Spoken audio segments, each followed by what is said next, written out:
जरा कल्पना कीजिए, एक कंपनी है जो दुनिया के सबसे उन्नत कंप्यूटर चिप्स खरीदने के लिए एक ही झटके में लगभग 600 करोड़ रुपए का भारी निवेश कर देती है। 600 करोड़। क्या बात है। बिल्कुल। और उसे सरकार की तरफ से बड़े बड़े टेंडर भी मिल रहे हैं।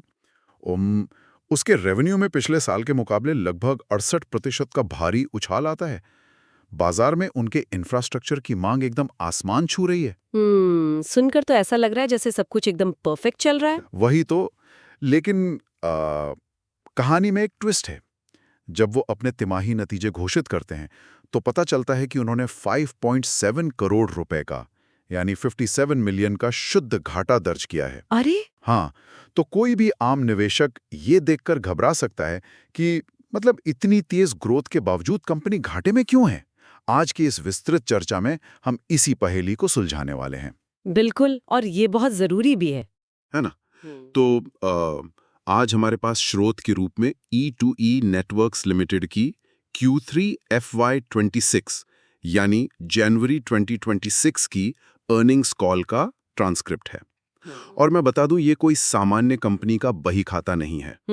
ये इस बात का पूरा दस्तावेज है कि कैसे एक भारतीय कंपनी आर्टिफिशियल इंटेलिजेंस की इस वैश्विक दौड़ में खुद को भारत के सबसे बड़े AI और ML क्लाउड GPU प्लेयर्स में से एक के रूप में स्थापित कर रही है। सही कहा। और इस ट्रांसक्रिप्ट की सबसे खास बात मुझे ये लगी कि ये सिर्फ सिलिकॉन चिप्स या सर्वर के तारों की कहानी नहीं है। अच्छा, तो फिर देखिए, अगर हम इस चर्चा की गहराई में जाएं तो ये डेटा संप्रभुता यानी डेटा सॉवरेनिटी की बिसात पर खेले जा रहे एक बहुत बड़े वैश्विक दांव की तस्वीर पेश करता है। Data sovereignty. हाँ, मतलब आज के दौर में जो देश और जो कंपनियां अपने डेटा और अपनी कंप्यूटिंग पावर पर खुद का नियंत्रण रख सकती हैं, वही आगे बढ़ेंगी। बिल्कुल वही भविष्य की अर्थव्यवस्था का पहिया घुमाएंगी। तो आज हम E2E नेटवर्क्स की रणनीतियों, उनकी वित्तीय बारीकियों और उनके सामने आने वाली तकनीकी चुनौतियों का विश्लेषण करेंगे, ताकि ये समझा जा सके कि स्वदेशी AI का भविष्य आखिर किस दिशा में जा रहा है। एकदम सही। तो शुरुआत इन वित्तीय आंकड़ों के विरोधाभास से ही करते हैं, जो थोड़ा कंफ्यूजिंग है। जी। ट्रांसक्रिप्ट में कंपनी ने घोषणा की है कि इस तीसरी तिमाही में उनका ऑपरेशनल रेवेन्यू 700 मिलियन रुपए रहा है, यानी 70 करोड़ रुपए। और पिछले साल की इसी तिमाही के मुकाबले ये 68.3% की छलांग है, जो कि बहुत बड़ी बात है ना? और अगर हम सिर्फ एक तिमाही पहले से इसकी तुलना करें तो भी ये लगभग 60% की वृद्धि है। मतलब ग्रोथ तो सॉलिड है। बिल्कुल। और दिसंबर 2025 तक उनका मंथली रेवेन्यू रन रेट या MRR कह लें, वो 28 करोड़ रुपए तक पहुंच गया था। और मैनेजमेंट का लक्ष्य है कि मार्च 2026 तक इसे 35 से 40 करोड़ रुपए प्रति माह तक ले जाया जाए। आक्रामक लक्ष्य हैं उनके। और उनका एबिडा मार्जिन 56.6% है। अब श्रोताओं की स्पष्टता के लिए मैं थोड़ा बता दूं कि एबिडा का मतलब है कि अपने रोजमर्रा के सारे ऑपरेशनल खर्चे निकालने के बाद कंपनी हर 100 रुपए की कमाई पे लगभग 56 रुपए बचा रही है, जो कि क्लाउड इंडस्ट्री में एक बहुत ही मजबूत आंकड़ा माना जाता है। बिल्कुल। लेकिन फिर वही सवाल आ जाता है, अगर बिजनेस इतनी तेजी से बढ़ रहा है और मार्जिन इतना अच्छा है तो कंपनी ने 57 मिलियन रुपए का प्रॉफिट आफ्टर टैक्स या PAT नुकसान क्यों दिखाया? हाँ, ये एक बड़ा सवाल है। मतलब क्या ये उनके आक्रामक विस्तार का कोई साइड इफेक्ट है या कुछ और चल रहा है? देखिए, इस वित्तीय विरोधाभास को समझने के लिए ना हमें थोड़ा अकाउंटिंग की कार्यप्रणाली को समझना होगा। अच्छा। ये घाटा असल में इस बात का संकेत बिल्कुल नहीं है कि कंपनी का बिजनेस मॉडल कमजोर है या वो अपनी जेब से नकद पैसा जला रहे हैं। तो फिर क्या है? अर्निंग्स कॉल में CFO ने इस बात पर बहुत जोर दिया है कि इस नुकसान का मुख्य कारण डेप्रिसिएशन है, यानी मूल्य ह्रास, जो कि इस तिमाही में 476 मिलियन रुपए बढ़ गया है। तो इसे थोड़ा और सरल करते हैं। क्या इसका मतलब ये है कि जब आप करोड़ों रुपए का भारी भरकम हार्डवेयर खरीदते हैं तो अकाउंटिंग नियमों के अनुसार हर साल उस हार्डवेयर की कीमत घटती हुई दिखानी पड़ती है? बिल्कुल, भले ही आपने उस साल कोई नया खर्च ना किया हो। सटीक विश्लेषण। देखिए, जब E2E नेटवर्क्स 600 करोड़ रुपए से ज्यादा के सर्वर्स और GPUs खरीदता है तो वो पूरी रकम एक ही दिन में खर्च के रूप में नहीं दिखाई जा सकती। अच्छा, वो बढ़ जाती है। हाँ, उसे उस हार्डवेयर के जीवन काल पर बांट दिया जाता है, जो कि इस मामले में 7 से 8 साल माना गया है। समझ गया। तो इसलिए हर तिमाही कंपनी की बैलेंस शीट पर एक बड़ा डेप्रिसिएशन खर्च दर्ज होता है। ये एक गैर नकद या नॉन कैश खर्च है। मतलब पैसा बैंक से गया नहीं है, बस कागजों पर वो मूल्य कम हो रहा है। एकदम सही। और इसके अलावा इतने बड़े हार्डवेयर को खरीदने के लिए कंपनी ने एक्सिस और एचडीएफसी बैंक से जो टर्म लोन लिया है ना, हाँ, कर्ज तो लिया ही है। बिल्कुल, तो उसकी भारी ब्याज दर यानी फाइनेंस कॉस्ट ने भी मुनाफे के आंकड़े को नीचे धकेला है। सीधी सी बात है, एक तकनीक आधारित कंपनी जब अपने ग्रोथ फेज में होती है तो उसे पहले एक विशाल बुनियादी ढांचा खड़ा करना पड़ता है। बिना नींव के तो इमारत नहीं बनेगी। वही तो। और मैनेजमेंट ने स्पष्ट किया है कि जैसे जैसे इन नए सिस्टम्स पर ग्राहकों का यूटिलाइजेशन बढ़ेगा, जो कि अभी 60 से 65% के आसपास है। अच्छा। तो जब ये यूटिलाइजेशन बढ़ेगा, ये रेवेन्यू उस डेप्रिसिएशन खर्च को पार कर जाएगा और कंपनी तेजी से मुनाफे में आ जाएगी। ये स्पष्टीकरण काफी हद तक तस्वीर साफ कर देता है। तो अब उस बुनियादी ढांचे की बात करते हैं जिसके लिए सारा कर्ज और निवेश किया जा रहा है। बिल्कुल। ट्रांसक्रिप्ट में मैंने देखा कि सबसे ज्यादा जोर जिस एक चीज पर दिया गया है वो है उनका सॉवरेन एआई का विजन। हाँ, सॉवरेन एआई, ये शब्द आजकल बहुत गूंज रहा है ना? और मैनेजमेंट ने इसे 4 अलग-अलग स्तरों में बांटा है। तो पहला स्तर है डेटा का भारत की भौगोलिक सीमाओं के भीतर रहना, लोकलाइजेशन। हाँ, और दूसरा स्तर है उस डेटा सेंटर का मालिकाना हक भारतीय कंपनियों के पास होना, जिसके लिए उन्होंने L&T जैसी दिग्गज कंपनी के साथ पार्टनरशिप की है, जो कि एक बहुत रणनीतिक कदम है। बिल्कुल। लेकिन मुझे लगता है कि असली खेल तीसरे और चौथे स्तर पर है, जो सीधे तौर पर सॉफ्टवेयर और कानूनी पेचड़ों से जुड़ा है। मैं सहमत हूँ। ये एक बहुत महत्वपूर्ण पहलू है जिस पर अक्सर लोग ध्यान नहीं देते। हम अक्सर सोचते हैं कि अगर सर्वर भारत के किसी शहर में रखा है, मान लीजिए मुंबई में रखा है, तो डेटा सुरक्षित है। हाँ, आम धारणा तो यही है। लेकिन ऐसा नहीं है। तीसरा स्तर सॉफ्टवेयर का है। दुनिया भर में ज्यादातर क्लाउड कंपनियां ओपन सोर्स सॉफ्टवेयर या फिर थर्ड पार्टी विदेशी सॉफ्टवेयर पर निर्भर होती हैं। अब मान लीजिए उस ओपन सोर्स कोड में कोई सुरक्षा खामी आ जाए, कोई बग आ जाए, तो आपको उसके वैश्विक स्तर पर ठीक होने का इंतजार करना पड़ता है। और तब तक आपका डेटा खतरे में है। बिल्कुल। लेकिन E2E नेटवर्क्स ने यहाँ एक अलग रास्ता चुना है। वो भारत में ही बनी अपनी मालिकाना या प्रोप्राइटरी सॉफ्टवेयर तकनीक का इस्तेमाल कर रहे हैं। अरे वाह! इससे वो किसी भी विदेशी वेंडर पर अपनी सुरक्षा के लिए निर्भर नहीं है। ये तो बहुत बड़ा एडवांटेज है। और चौथा स्तर तो सीधे तौर पर अंतर्राष्ट्रीय कानूनों से जुड़ा है। हाँ, इसे ऐसे देखते हैं। मान लीजिए किसी व्यक्ति का पूरा वित्तीय डेटा, बैंकिंग रिकॉर्ड्स या फिर स्वास्थ्य की जानकारी किसी विदेशी क्लाउड कंपनी के सर्वर पर रखी है। और वो सर्वर भारत में ही स्थित है, लेकिन चूंकि वो कंपनी मूल रूप से किसी दूसरे देश की है, तो उस पर उस देश के कानून भी लागू होते हैं। सही बात है। जैसे अमेरिका का क्लाउड एक्ट। ये एक्ट अमेरिकी सरकार को ये अधिकार देता है कि वो अपनी कंपनियों से दुनिया भर में मौजूद डेटा की मांग कर सकती है, जो कि किसी भी दूसरे देश के लिए बहुत चिंता की बात है। बिल्कुल। तो एक पूरी तरह से भारतीय कंपनी होने के नाते E2E इन विदेशी कानूनों के अधिकार क्षेत्र से पूरी तरह बाहर है। मतलब ये ऐसा है जैसे आपने अपनी सबसे कीमती संपत्ति किसी विदेशी बैंक की भारतीय शाखा में रखने के बजाय एक ऐसे स्वदेशी किले में रखी है जिसकी दीवारें, ताला और चाबियां सब कुछ सिर्फ और सिर्फ भारतीय कानूनों के अधीन है। क्या बेहतरीन उपमा दी है आपने। और यही वो मैकेनिज्म है जो भारत के बड़े एंटरप्राइज और सरकारी संस्थानों को E2E की तरफ खींच रहा है। देखिए, जब सरकारें लार्ज लैंग्वेज मॉडल्स यानी LLM को ट्रेन करती हैं, तो उसमें देश के नागरिकों का बेहद संवेदनशील डेटा होता है। बिल्कुल होता है। तो ये जो सॉवरेन AI है ना, ये कोई सिर्फ मार्केटिंग की चाल नहीं है, ये एक ठोस कानूनी ढाल है। कोई भी सरकारी संस्था अपना रणनीतिक डेटा किसी ऐसी जगह नहीं रखना चाहेगी जहां कोई विदेशी अदालत उसे एक्सेस करने का आदेश दे सके। एकदम सही बात है। अच्छा, अब इस अभेद्य किले को चलाने के लिए जो ताकत चाहिए वो कोई सामान्य प्रोसेसर तो दे नहीं सकता। बिल्कुल नहीं। और यही प्रवेश होता है उनके सबसे बड़े दांव का, यानी एनवीडिया के ब्लैकवेल B200 GPUs का। ओहो, ये तो इंडस्ट्री का सबसे हॉट टॉपिक है। हाँ ना। ट्रांसक्रिप्ट में बताया गया है कि E2E अपनी चेन्नई फैसिलिटी में ऐसे 1024 चिप्स तैनात कर रहा है। 1024? हाँ, और इसी के लिए वो 600 से 650 करोड़ रुपए का भारी कैपेक्स या कैपिटल एक्सपेंडिचर किया गया है।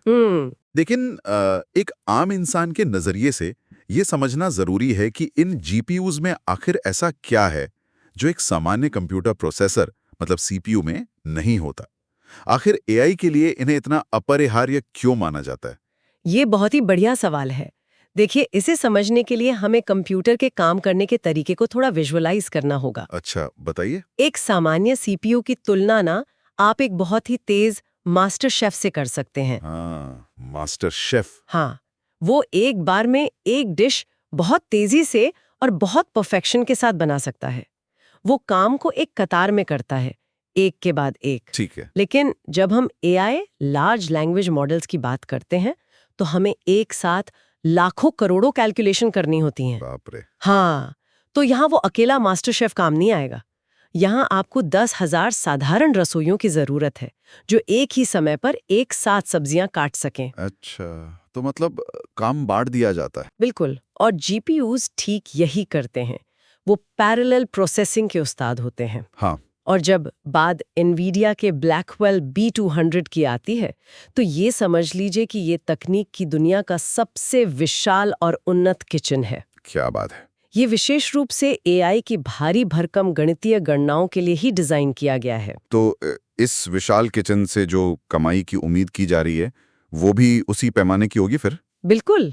मैनेजमेंट का अनुमान है कि सिर्फ इन 1024 GPUs के दम पर उन्हें 245 से 250 करोड़ रुपए का एनुअल रेवेन्यू रन रेट या ARR मिल सकता है। हाँ, जो कि बहुत बड़ा नंबर है ना? है ना? और वैश्विक बाजार में इन विशेष चिप्स को $3 से $4 प्रति घंटे की दर से किराए पर दिया जा रहा है। सही है। और मैनेजमेंट के अनुसार इन हार्डवेयर एसेट्स की उपयोगिता अवधि वही 7 से 8 साल मानी गई है। लेकिन यहाँ मुझे मैनेजमेंट की इस अति आशावादिता पर थोड़ा संदेह होता है। अच्छा, क्यों? मतलब क्या 600 करोड़ का कर्ज लेकर इतने महंगे चिप्स खरीदना एक बहुत बड़ा जुआ नहीं है? क्या गारंटी है कि ग्राहक अगले कुछ सालों तक लगातार $4 प्रति घंटे के हिसाब से इन्हें किराए पर लेते ही रहेंगे? देखिए, आपका संदेह अपनी जगह बिल्कुल सही है, लेकिन बाजार के जो बुनियादी नियम है ना, वो यहाँ E2E के पक्ष में काम कर रहे हैं। वो कैसे? अभी पूरी दुनिया में कंप्यूटिंग पावर की भारी कमी है, जिसे टेक की भाषा में कंप्यूट शॉर्टेज कहा जाता है। अच्छा। AI में काम करने वाले जो डेवलपर्स और कंपनियां हैं, उनके पास काम बहुत है, लेकिन उसे प्रोसेस करने के लिए पर्याप्त मशीनें ही नहीं है। तो मतलब डिमांड सप्लाई का खेल है पूरा? एकदम सही। E2E इसी मांग और आपूर्ति के अंतर का फायदा उठा रहा है। और जहां तक यूटिलाइजेशन की बात है, वो पहले से ही 60 से 65% क्षमता पर चल रहे हैं, जो कि शुरुआती दौर के लिए काफी अच्छा है। बिल्कुल। और जब आप सॉवरेन AI की उस कानूनी सुरक्षा को इस दुर्लभ हार्डवेयर के साथ जोड़ देते हैं ना, तो उनके पास ग्राहकों को रोके रखने का एक बहुत मजबूत कारण बन जाता है। ये बात तो है। लेकिन हार्डवेयर खरीदना और उसे सेटअप करना तो कहानी का सिर्फ एक हिस्सा है। असली चुनौती तो तब शुरू होती है जब आप ग्राहकों को उस हार्डवेयर तक पहुंचाते हैं। बिल्कुल, एग्जीक्यूशन सबसे मुश्किल होता है। हाँ, और इसी दिशा में उन्होंने एक बड़ा कदम उठाया है, जार्विस लैब्स का अधिग्रहण पूरा करके। ट्रांसक्रिप्ट में इस बात पर काफी जोर दिया गया है, लेकिन मुझे ये समझ नहीं आ रहा है कि एक छोटी सी कंपनी का अधिग्रहण उनके पूरे बिजनेस मॉडल के लिए इतना अहम क्यों बताया जा रहा है? क्योंकि जार्विस लैब्स वो पुल है जो E2E के हार्डवेयर को वैश्विक बाजार से जोड़ता है। अच्छा, वो कैसे? देखिए, E2E मुख्य रूप से बड़े भारतीय एंटरप्राइज ग्राहकों के साथ काम करता आया है, जहां बहुत सी मीटिंग्स होती हैं, एक पूरी सेल्स टीम लगती है और तकनीकी सहायता या हैंड होल्डिंग की जरूरत होती है। हाँ, B2B सेल्स तो ऐसी होती है। बिल्कुल, और ये एक धीमा और काफी महंगा प्रोसेस है।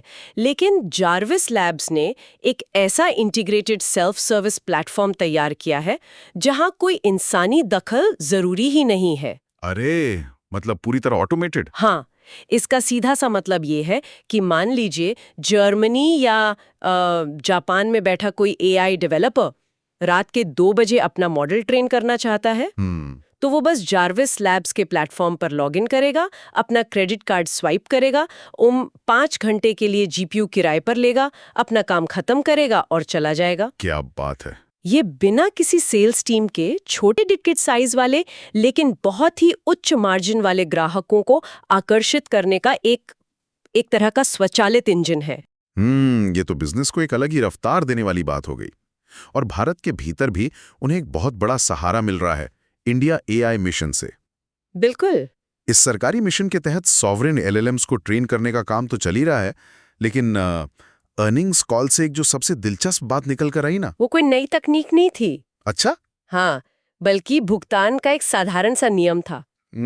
आप पेमेंट्स की बात कर रहे हैं। हाँ, सरकार ने अब पेमेंट का तरीका तिमाही यानी क्वार्टरली से बदलकर मासिक या मंथली कर दिया है। ये तो बहुत बड़ा बदलाव है। सुनने में ये बहुत छोटी बात लगती है, लेकिन जो कंपनी कर्ज के बोझ तले दबकर अपना इतना बड़ा विस्तार कर रही हो, उसके लिए तो ये किसी संजीवनी से कम नहीं है ना? आपने बिल्कुल सही नब्ज पकड़ी है। व्यापार की दुनिया में कैश फ्लो यानी नकद प्रवाह ही सब कुछ होता है। बिल्कुल। सोचिए, जब आपके पास 600 करोड़ के हार्डवेयर का भारी भरकम कर्ज हो और आपको बैंक को हर महीने ब्याज देना हो, तो सरकार से हर महीने पेमेंट आना एक बहुत बड़ी राहत है। हाँ, वरना तो पैसा फंस जाता है। वही तो। अगर आपको काम का पैसा 3 महीने इंतजार करने के बाद मिले, तो उन 90 दिनों तक आपको अपना ऑपरेशन चलाने के लिए वर्किंग कैपिटल कहीं और से लानी पड़ती है, जिस पे अलग से ब्याज लगता है। एकदम सही। तो इस मासिक भुगतान से E2E उस पैसे को तुरंत अपने बिजनेस में वापस लगा सकता है या फिर अपने एक्सिस और HDFC के लोन को तेजी से चुका सकता है। बहुत स्मार्ट मूव है। और इसके अलावा कॉल में ये भी बताया गया कि भारत में 15,000 और GPUs की टेंडरिंग प्रक्रिया चल रही है। 15,000? हाँ, जो इस बात का स्पष्ट संकेत है कि देश में AI इंफ्रास्ट्रक्चर की मांग अभी अपने एकदम शुरुआती चरण में है। स्कोप बहुत बड़ा है, लेकिन हर तेज रफ्तार गाड़ी में कभी न कभी कोई तकनीकी खराबी आती ही है। ये तो तकनीक का नियम है। हाँ, तो ट्रांसक्रिप्ट के प्रश्नोत्तर सत्र में यानी Q&A में एक इन्वेस्टर ने दिसंबर महीने में हुए घटना का जिक्र किया। वो आउटेज वाली बात। हाँ, मुंबई सर्वर में आया एक बड़ा आउटेज यानी सेवा में रुकावट। तो मैनेजमेंट ने इसका बचाव करते हुए कहा कि मुंबई एक छोटी लोकेशन थी और हम ग्राहकों को ज्यादा स्थिर बुनियादी ढांचे पर माइग्रेट कर रहे हैं। अच्छा।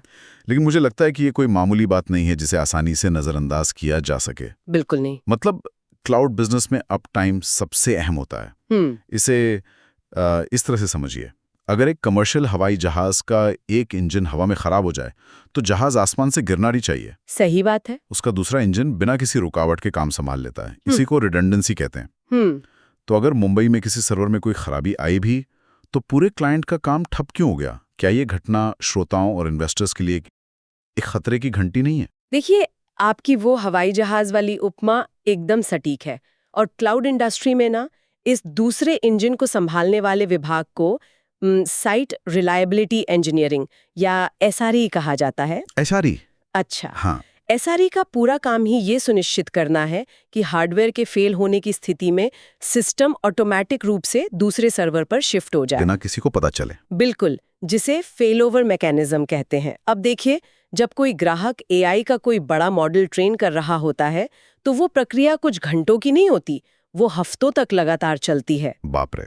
अब अगर बीच में सर्वर डाउन हो जाए तो कई बार पूरा काम शुरू से करना पड़ता है, जिससे ग्राहक के लाखों रुपए और समय दोनों का नुकसान होता है। ये तो बहुत फ्रस्ट्रेटिंग होगा। बहुत ज्यादा। तो E2E मैनेजमेंट भले ही इसे छोटी लोकेशन की समस्या बता रहा हो, लेकिन ये उनके SRE आर्किटेक्चर की एक बड़ी विफलता थी। ये उनके लिए एक बहुत कड़ा सबक है। और मैनेजमेंट ने कॉल में स्वीकार भी किया कि वो SRE में अपना निवेश और मानव संसाधन दोनों बढ़ा रहे हैं। चलिए, ये अच्छी बात है। हाँ, क्योंकि ग्राहकों को लाना एक बात है, लेकिन ऐसी घटनाओं के बाद उनका भरोसा बनाए रखना पूरी तरह से इस बात पर निर्भर करेगा कि उनका ये हवाई जहाज का दूसरा इंजन भविष्य में कितनी मजबूती से काम करता है। बिल्कुल सही कहा। और इसी भरोसे के साथ ग्राहकों की बदलती जरूरतें भी सामने आ रही हैं। कॉल के दौरान एक बहुत ही तकनीकी बदलाव पर चर्चा हुई। शुरुआत में सारा फोकस AI मॉडल्स को ट्रेन करने पर था। हाँ, ट्रेनिंग पर। लेकिन अब बाजार इन्फ्रेंस और वॉइस एजेंट्स की तरफ तेजी से शिफ्ट हो रहा है, जो कि एक बहुत स्वाभाविक बदलाव है। हाँ, लेकिन बहुत से लोग ट्रेनिंग और इन्फ्रेंस के बीच कंफ्यूज हो जाते हैं। देखिए, इन दोनों के बीच का अंतर समझना बहुत जरूरी है, क्योंकि ये सीधा कंपनी के रेवेन्यू मॉडल से जुड़ा है।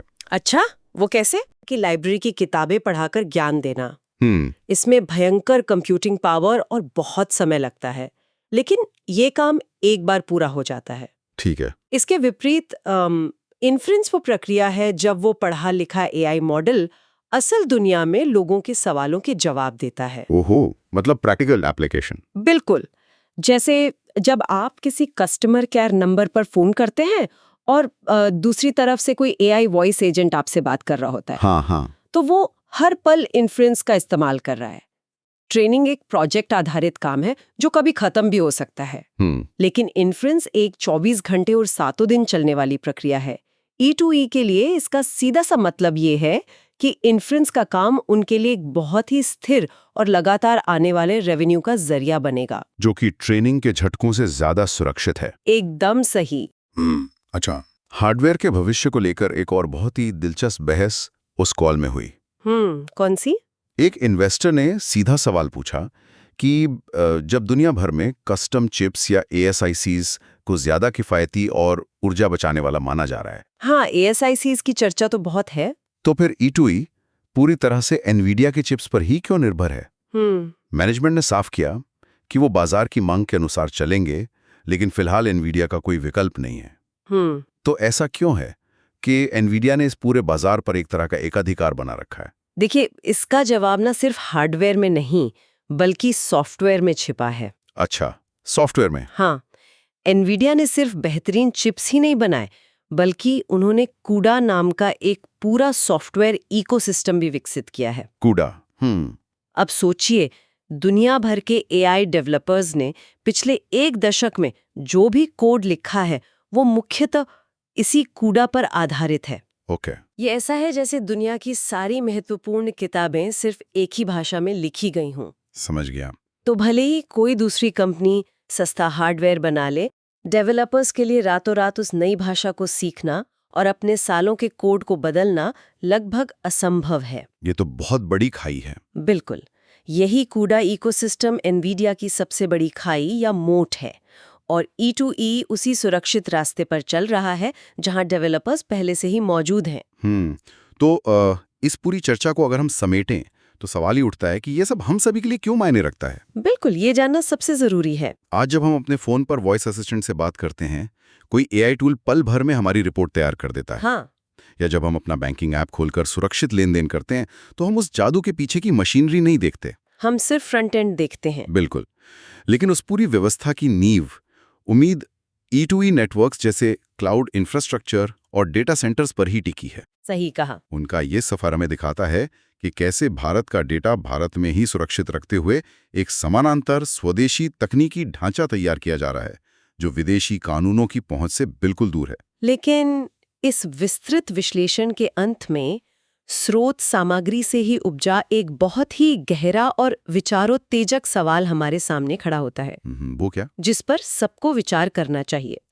देखिए, हमने चर्चा की कि E2E नेटवर्क्स ने इन बेहद महंगे ब्लैकवेल GPUs की उपयोगिता अवधि या शेल्फ लाइफ 7 से 8 साल आंकी है। हाँ, उसी पर तो उनका डिप्रिसिएशन टिका है। बिल्कुल, और इसी आधार पर उनका पूरा वित्तीय गणित चल रहा है।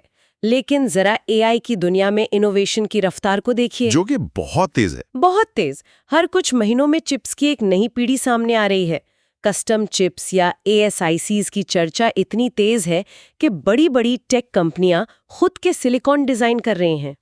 गूगल, Amazon सब लगे हुए हैं। हाँ, तो ऐसे में सबसे बड़ा सवाल ये है कि क्या 8 साल बाद ये मौजूदा मशीनें तकनीकी रूप से प्रासंगिक रह पाएंगी? बाप रे, ये तो मैंने सोचा ही नहीं। या फिर AI हार्डवेयर के विकास का ये चक्र इतनी तेजी से घूमेगा कि इन कंपनियों को अपनी इन 700 करोड़ की मशीनों को उनका पूरा निवेश वसूल होने से पहले ही कचरे या वेस्ट में तब्दील करना पड़ेगा। ओहो, ये वास्तव में एक ऐसा सवाल है जो इस पूरी इंडस्ट्री की नींव को हिला सकता है। बिल्कुल। क्या ये स्वदेशी किला तकनीक की इस तेज आंधी में अपनी जगह मजबूती से बनाए रख पाएगा, या फिर हार्डवेयर का ये चक्र उनके वित्तीय गणित को बिगाड़ देगा? इसका जवाब तो आने वाला समय ही देगा। सही बात है। तो आज के इस डीप डाइव में हमारे साथ जुड़ने के लिए बहुत बहुत धन्यवाद।